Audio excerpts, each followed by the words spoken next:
Rastros do Medo. História 1. O Jardineiro. A sombra que cultiva o terror. Rastros do Medo. Uma noite tempestuosa. A chuva chicoteava as janelas da velha mansão isolada como dedos espectrais arranhando o vidro. Raios cortavam o céu noturno, iluminando brevemente a silhueta imponente da casa, aninhada em meio a árvores retorcidas que pareciam garras esqueléticas apontando para o céu. O vento uivava como um lamento distante, carregando consigo o cheiro úmido de terra e folhas em decomposição.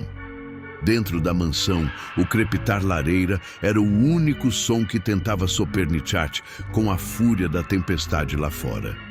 Nossa protagonista, Elisa, uma jovem escritora em busca de paz e inspiração, havia alugado a propriedade por um preço incrivelmente baixo. Os moradores da pequena vila próxima cochichavam sobre a antiga família que ali vivera e sobre os estranhos acontecimentos que levaram ao seu abandono. Elisa, uma cética incurável, descartou as histórias como superstições de gente do campo. Mal sabia ela que a verdade por trás dos sussurros era muito mais sombria e aterrorizante do que jamais poderia imaginar. Naquela primeira noite, enquanto a tempestade rugia, Elisa sentiu um calafrio percorrer sua espinha, um pressentimento incômodo que ia além do frio da noite. Havia algo naquela casa, uma presença sutil, quase imperceptível, que a observava nas sombras. Ela tentou se convencer de que era apenas sua imaginação, o efeito da atmosfera isolada e das histórias que ouvira. Mas no fundo, uma ponta de medo começava a se instalar, a descoberta do jardim. No dia seguinte, a tempestade havia cessado, deixando para trás um mundo lavado e úmido. Curiosa para explorar a propriedade, Elisa aventurou-se pelo jardim que circundava a mansão. Era um lugar estranhamente belo e inquietante ao mesmo tempo. Flores exuberantes de cores vibrantes cresciam em meio a ervas daninhas que pareciam se agarrar ao solo com uma força sinistra. Estátuas de pedra cobertas de musgo espreitavam por entre a vegetação, seus rostos desgastados pelo tempo parecendo observá-la com olhos vazios. No entanto, o que mais chamou a atenção de Elisa foi um canto isolado do jardim, murado e com um portão de ferro enferrujado, trancado com um cadeado antigo. Uma sensação de mistério a envolveu. Quem teria trancado aquela parte do jardim e por quê? A curiosidade, a velha companheira dos escritores, começou a picar. Dias se passaram enquanto Elisa explorava a casa e seus arredores. A mansão era um labirinto de corredores sombrios, quartos empoeirados e móveis antigos cobertos por lençóis brancos como fantasmas. Cada canto parecia sussurrar histórias de um passado esquecido. À noite, os rangidos da madeira e os suspiros do vento criavam uma trilha sonora constante de suspense. Os primeiros sinais. Pequenos incidentes começaram a perturbar a rotina. Elisa, um livro que ela havia deixado sobre a mesa, aparecia em outro lugar. Uma porta que ela tinha certeza de ter trancado era encontrada misteriosamente aberta. No início, ela atribuiu esses eventos ao cansaço ou à sua própria distração. Mas a frequência e a natureza desses acontecimentos se tornaram cada vez mais perturbadoras. Uma noite, enquanto trabalhava em seu notebook, Elisa ouviu um leve arranhar do lado de fora da janela. Ela se levantou para verificar, mas não viu nada além dos galhos das árvores balançando suavemente. Ao retornar à sua mesa, notou uma única flor vermelha escura sobre suas anotações, uma flor que ela nunca tinha visto no jardim. Um calafrio gelado percorreu sua espinha. Aquilo não era obra do vento, o diário do antigo jardineiro. A busca pela chave do portão trancado no jardim se tornou uma obsessão para Elisa. Depois de vasculhar a casa por dias, ela finalmente a encontrou. escondida dentro de uma gaveta secreta em uma escrivaninha antiga no escritório empoeirado. O metal frio da chave em sua mão parecia vibrar com uma energia estranha. Com o coração acelerado, Elisa correu para o jardim e destrancou o portão.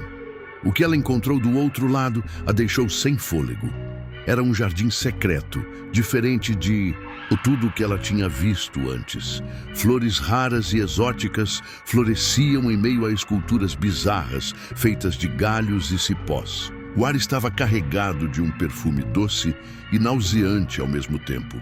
Em um banco de pedra coberto de musgo, Elisa encontrou um diário encadernado em couro gasto. As páginas estavam amareladas pelo tempo e a caligrafia era elegante, embora por vezes trêmula. Era o diário do antigo jardineiro da propriedade, um homem chamado Silas. As primeiras entradas eram inofensivas, descrições detalhadas das plantas e dos cuidados com o jardim. Mas, à medida que Elisa avançava nas páginas, o tom do diário se tornava cada vez mais sombrio e perturbador. Silas escrevia sobre uma obsessão crescente com a beleza e a perfeição das flores. Uma busca que o levava a experimentar métodos cada vez mais estranhos e macabros. Ele mencionava segredos sussurrados pelo vento, a influência da terra escura e fértil, e uma necessidade crescente de nutrir suas plantas com algo mais. Elisa sentiu um nó se formar em seu estômago ao ler sobre os experimentos bizarros de Silas, sobre a sua crença de que a vida e a morte estavam intrinsecamente ligadas no ciclo da natureza. As revelações sombrias. As entradas finais do diário eram quase ilegíveis, rabiscadas com fúria e desespero. Silas descrevia uma entidade sombria que ele havia despertado no jardim, algo que exigia um tributo constante em troca da beleza extraordinária de suas flores. Ele falava de sombras que se moviam à noite, de sussurros que o chamavam pelo nome e de uma fome insaciável que consumia tudo ao seu redor.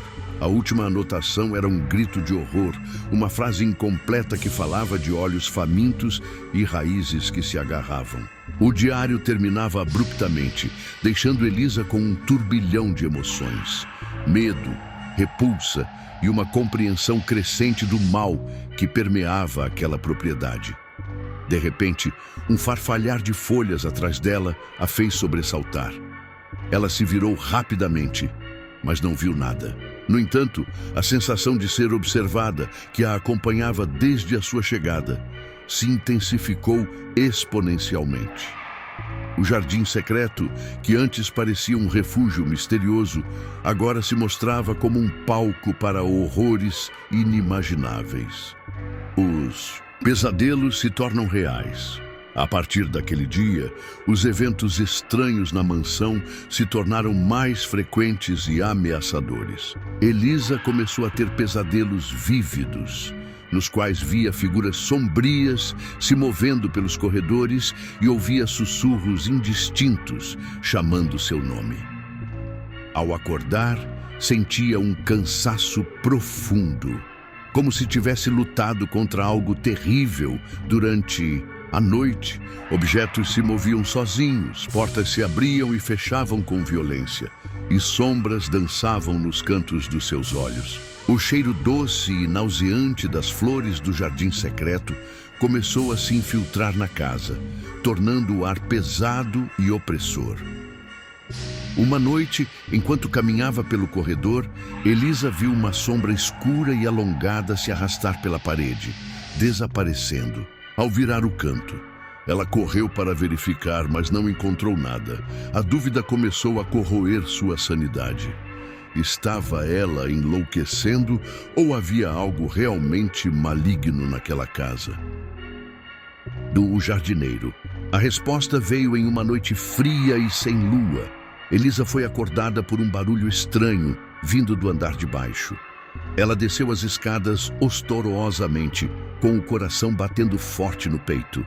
A luz fraca da lua que entrava pelas janelas iluminava parcialmente a sala de estar.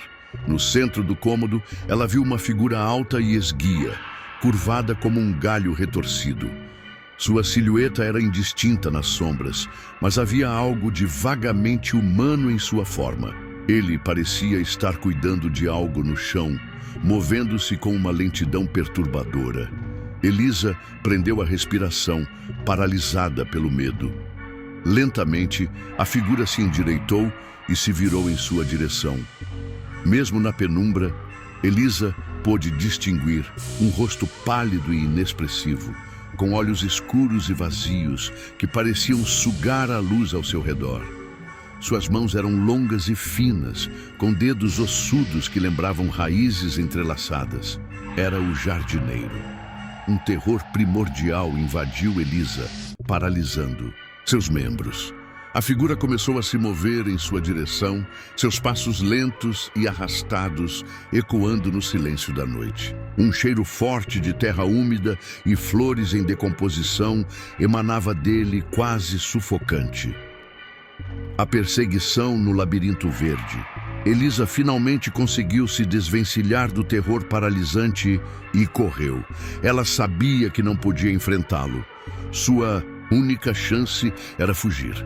Ela correu pelos corredores escuros, tropeçando nos móveis antigos, o som de seus próprios passos ecoando como batidas de um tambor fúnebre. O jardineiro a seguia, sua presença fria e implacável como a própria morte. Elisa podia ouvi-lo, arrastando-se atrás dela. O farfalhar de suas roupas e sua respiração lenta e pesada. Ela saiu da mansão e correu para o jardim, a escuridão da noite engolindo-a. Ela se embrenhou no labirinto de sebes altas e escuras, o único lugar onde poderia ter alguma chance de escapar. Os galhos arranhavam seu rosto e suas roupas, mas ela não se importava. A adrenalina bombeava em suas veias, impulsionando-a para frente. O jardineiro a perseguia implacavelmente, sua figura sombria surgindo brevemente entre as sebes. Elisa podia sentir sua presença se aproximando, o cheiro de terra e morte ficando mais forte a cada instante. O confronto final. Elisa chegou ao jardim secreto, o coração pulsando descontroladamente. A luz da lua quebrava entre as árvores, iluminando as flores exóticas e as esculturas bizarras de forma sinistra. Ela sabia que estava encurralada. O jardineiro surgiu das sombras, bloqueando sua saída.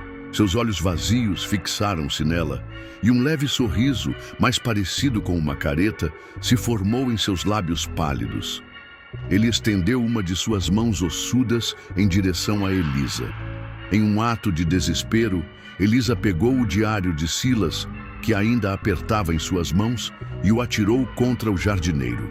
O livro atingiu seu rosto, e por um breve instante, uma expressão de dor ou surpresa cruzou suas feições inexpressivas. Elisa aproveitou a oportunidade para correr em direção a uma das esculturas de galhos, que parecia particularmente instável. Com um esforço desesperado, ela a empurrou com toda a sua força. A estrutura desabou sobre o jardineiro, prendendo-o sob uma massa de madeira retorcida e cipós. Um grito gutural ecoou pelo jardim, seguido por um silêncio perturbador. Elisa ficou ali, ofegante e trêmula, observando a escultura caída. Ela não sabia se o havia destruído ou apenas aprisionado, mas por enquanto estava a salvo. A fuga e o legado. Sabendo que não podia ficar ali por mais tempo, Elisa correu de volta para a mansão, pegou suas coisas e fugiu para a noite. Ela nunca mais olhou para trás.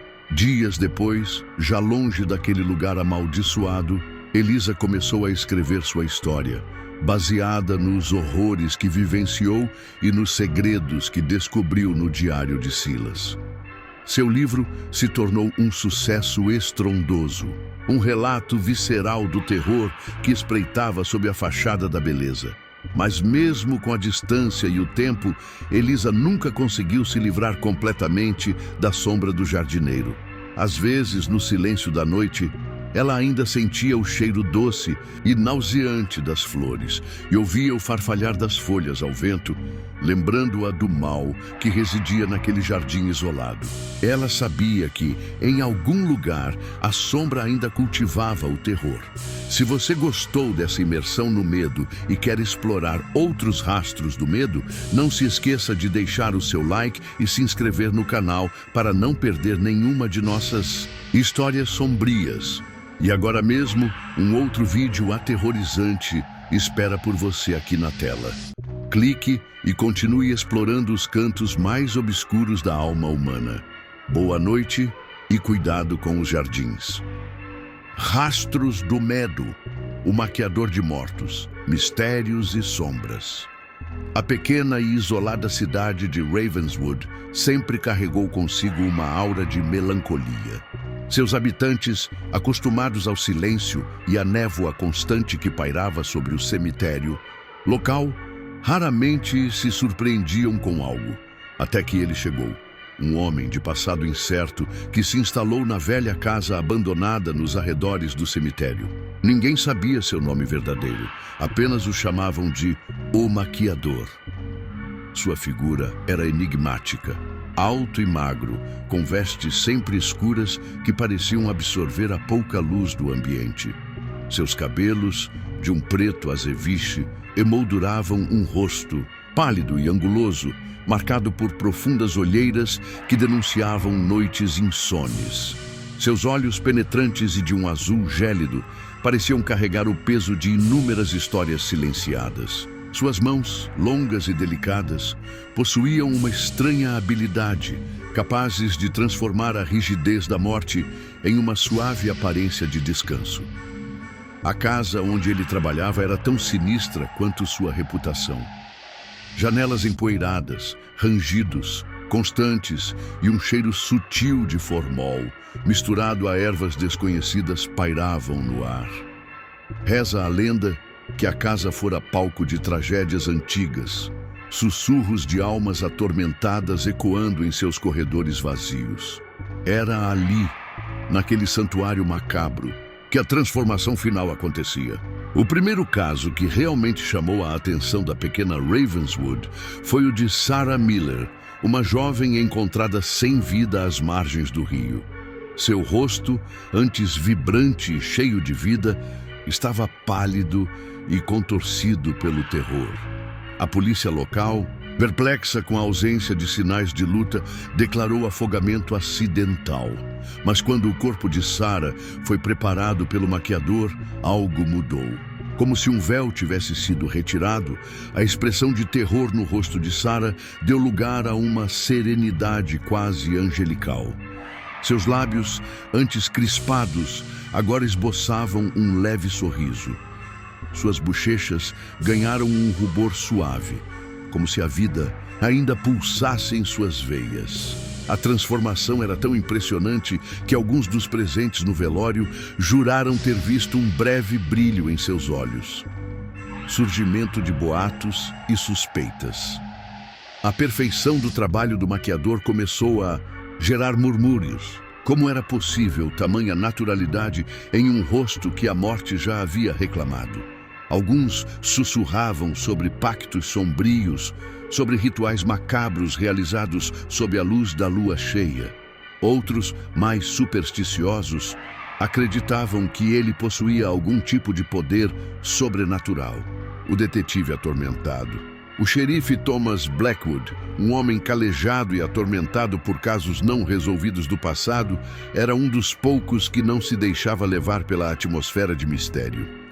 Algo na perfeição do trabalho do maquiador o incomodava profundamente. Ele sentia um arrepio percorrer sua espinha sempre que olhava para os rostos adormecidos preparados por ele. Havia algo de errado, algo que ele não conseguia decifrar. Novos casos e aprofundamento do mistério. Com o passar dos dias, outros falecidos passaram pelas mãos do maquiador. Um velho fazendeiro encontrado morto em seu celeiro, uma criança vítima de uma doença repentina, uma senhora que faleceu em seu sono. Em cada um deles, a mesma transformação surpreendente. A morte parecia perder sua frieza, substituída por uma máscara de paz inexplicável. a investigação de Blackwood se intensifica. Blackwood começou a investigar o passado do maquiador, mas seus rastros eram quase inexistentes. Ninguém sabia de onde ele viera, quem eram seus familiares ou o que o trouxera para Ravenswood. Era como se ele tivesse surgido do nada, envolto em uma névoa de segredos. Encontros tensos. O xerife tentou se aproximar do maquiador, mas seus encontros eram sempre frios e evasivos. O homem respondia às perguntas com monossílabos e desviava o olhar, como se escondesse algo terrível por trás de sua fachada de profissionalismo sombrio. Descobertas perturbadoras. Em uma noite chuvosa, Blackwood decidiu invadir a casa do maquiador. O que ele encontrou lá dentro o gelou até os ossos. Além dos instrumentos de maquiagem e dos frascos de produtos químicos, havia cadernos repletos de anotações macabras, desenhos perturbadores de rostos em diferentes estágios de decomposição e estranhos amuletos feitos de ossos. O segredo macabro. No porão da casa, Blackwood fez uma descoberta ainda mais horripilante. Em um canto escuro, ele encontrou um compartimento secreto. Dentro, jaziam fotografias antigas de pessoas que haviam sido maquiadas, mas em um estado anterior à transformação. Seus rostos estavam contorcidos em agonia, seus olhos arregalados de terror. E em cada fotografia, um detalhe perturbador. Uma pequena marca avermelhada, quase imperceptível, em um ponto específico do pescoço. A verdade sombria começa a emergir. Blackwood percebeu então a terrível verdade. O maquiador não apenas disfarçava a morte, ele a causava. As vítimas não morriam de causas naturais ou acidentais. Elas eram assassinadas, e a maquiagem era uma forma de ocultar os sinais de violência, de transformar o horror em uma ilusão de paz. O motivo macabro. O motivo por trás de tamanha crueldade ainda era um mistério. Mas Blackwood tinha um pressentimento sombrio. Talvez o maquiador fosse um colecionador de almas, um ser perverso que se alimentava do terror e da beleza efêmera da morte.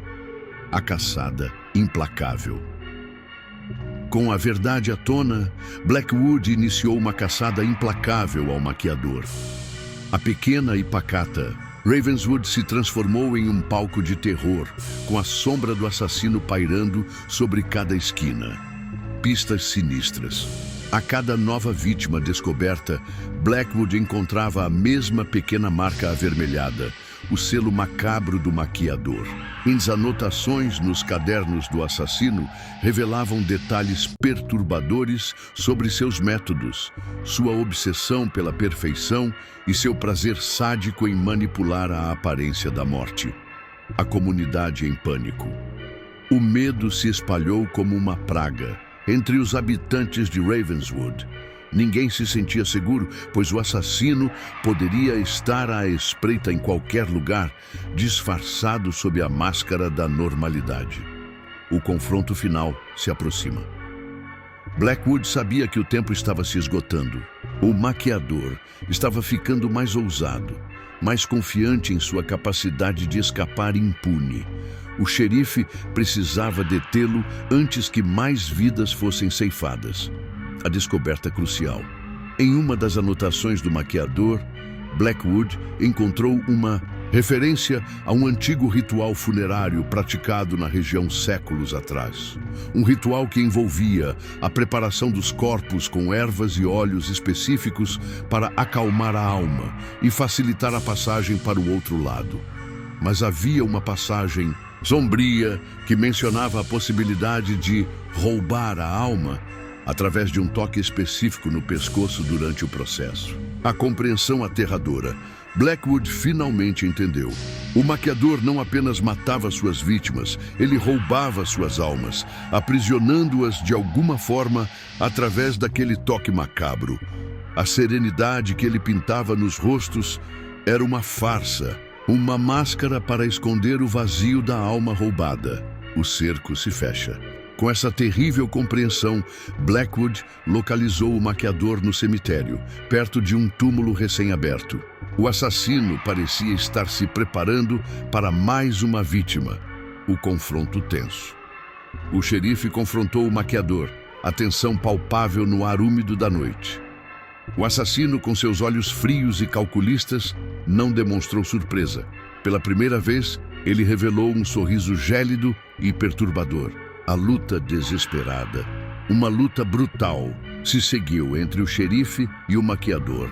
A força surpreendente do assassino, impulsionada por uma energia sombria, dificultava a ação de Blackwood. A revelação chocante. Durante a luta, um dos amuletos de osso do maquiador se quebrou, revelando um pequeno recipiente de vidro contendo uma névoa escura e agitada. E Blackwood ouviu sussurros, as vozes das vítimas presas dentro daquele objeto macabro. O clímax aterrador. Em um último esforço, Blackwood conseguiu imobilizar o maquiador e destruir o recipiente. No instante em que o vidro se estilhaçou, um grito lancinante ecoou pelo cemitério e a névoa escura se dissipou, como se almas libertadas finalmente encontrassem a paz. O fim do pesadelo. Com o maquiador sob custódia, a cidade de Ravenswood pôde finalmente respirar aliviada. O pesadelo havia terminado, mas as cicatrizes daquele terror sombrio permaneceriam para sempre em suas memórias. A história do maquiador de mortos nos lembra da fragilidade da vida e da escuridão que pode se esconder sob a máscara da beleza. Nos faz questionar o que realmente acontece quando a luz se apaga e nos confronta com a possibilidade de que a morte pode ser apenas o começo de um horror ainda maior. E você, caro espectador, já havia pensado em algo tão sinistro? Deixe sua opinião nos comentários abaixo. Sua participação é muito importante para o Rastros do Medo. Não se esqueça de deixar o seu like neste vídeo. E se você é fã de histórias de terror e suspense como esta, inscreva-se no canal Rastros do Medo para não perder nenhum dos nossos próximos relatos horripilantes. E agora mesmo, aqui na tela, está aparecendo mais um vídeo assustador do nosso canal que você precisa assistir. Clique e prepare-se para mais uma dose de puro terror.